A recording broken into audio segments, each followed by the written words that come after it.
I was 13 when I first got access to a computer. My parents bought me a Macintosh in 1984 when I was 8 years old. I was in 6th grade. I learned to code in college. Freshman year, first semester, intro to computer science. I wrote a program to play tic-tac-toe. I think it was pretty humble beginnings. I think the first program I wrote asked things like, what's your favorite color?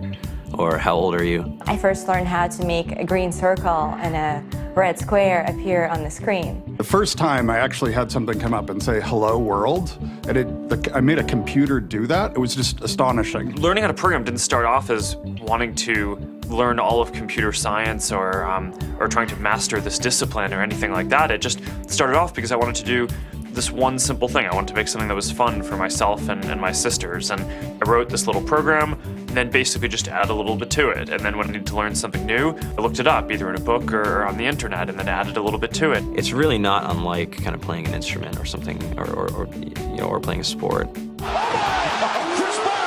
It starts out being very intimidating, but you kind of get the hang of it over time. Coding is something that can be learned, and I know it can be intimidating. A lot of things are intimidating, but you know, what isn't? A lot of the coding that people do is actually fairly simple. It's more about the process of breaking down problems than sort of coming up with complicated algorithms as people traditionally think about it. You don't have to be a genius to know how to code. You need to be determined. Addition, subtraction, that's about it. You should probably know your multiplication tables. You don't have to be a genius to code. Do you have to be a genius to read? Even if you want to become a race car driver or play baseball or build a house, all of these things have been turned upside down by software. What it is, computers are everywhere. You want to work in agriculture? Do you want to work in entertainment? Do you want to work in manufacturing? It's just all over.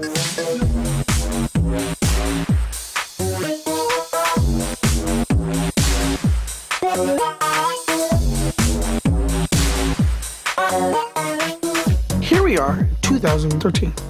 We all depend on technology to communicate, to bank, information, and none of us know how to read and write code.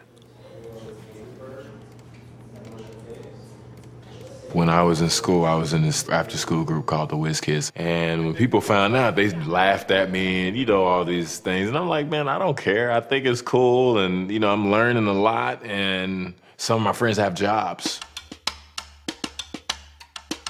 Our policy is literally to hire as many talented engineers as we can find. The whole limit in the system is just that there just aren't enough people who are trained and have these skills today. To get the very best people, we try to make the office as awesome as possible.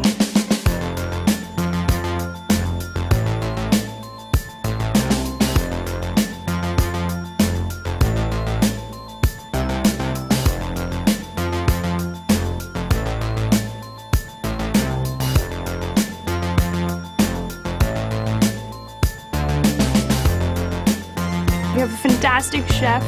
Free food. Breakfast, lunch, and dinner. Free laundry. Snacks. Even places to play and video games and scooters.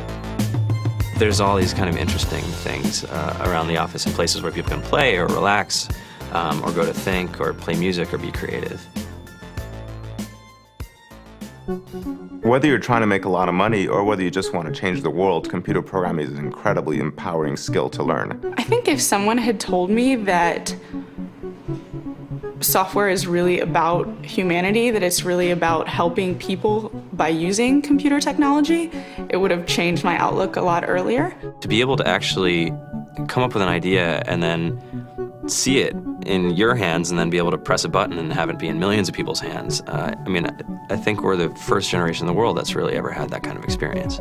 Just to think that you can start something in your college dorm room and you can have a set of people who haven't built a big company before come together and build something that 1 billion people use as part of their daily lives is just crazy to think about, right? It's humbling and it's amazing. The programmers of tomorrow are the wizards of the future. You're going to look like you have magic powers compared to everybody else. I think it's amazing. I think it's the closest thing we have to a superpower. Great coders are today's rock stars. That's it.